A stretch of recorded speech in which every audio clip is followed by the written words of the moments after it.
you've got in Algeria on the Tassili Plateau, you have archaeological evidence, and I don't really want to use dates when we discuss these things, not because I am not a famed internet anthropologist, but because he keeps changing the timeline.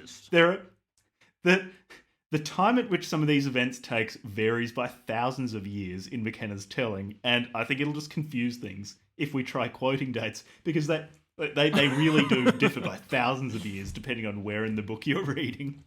So you've got rock paintings in Algeria from the Tassili N'Adja Plateau. The way I pronounce that, it will be completely I'm not going to be able indecipherable. I apologize, but yeah, that's the best you're getting. From the late Neolithic, that shows a shaman holding in his fists mushrooms. There are mushrooms growing out of his body.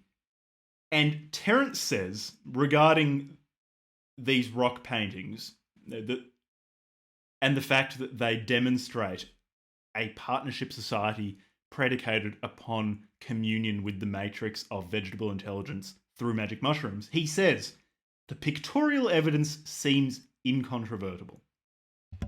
Incontrovertible. So there you go. So we have established this as a partnership society, a late Neolithic partnership society. And again, when I say late Neolithic, this is late Neolithic plus minus thousands of years, because the book is not. That's what makes me a bit suspicious of some of his other historical retellings, because he changes the dates on these things by millennia. Anyway, what's the margin of error the further you go back in history, right? Like, surely you gotta give him some wiggle room. Like, okay, so he provides 2 pictures, which we can put in post-production. This is the internet, 2022, baby. They're actually pretty interesting pictures. I am convinced I can see the bee-faced mushroom man. I'd be willing to pay. I'd be willing. I will be willing to concede they look like mushrooms. Mm-hmm. They do look. He does look like a mushroom man. Well, I can bring up something here, and he's got it again. It is of extreme importance, which is he's got a big dong as well. Here we go. So, man, enormous phallus.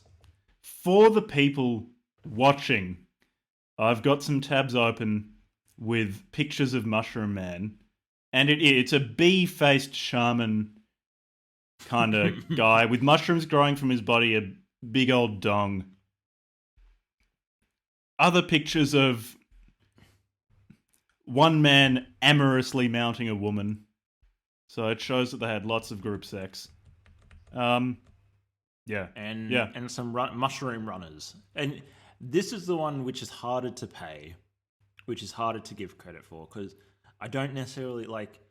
Are they mushroom runners? They've got funny shaped heads. Can you really say that they're mushroom men?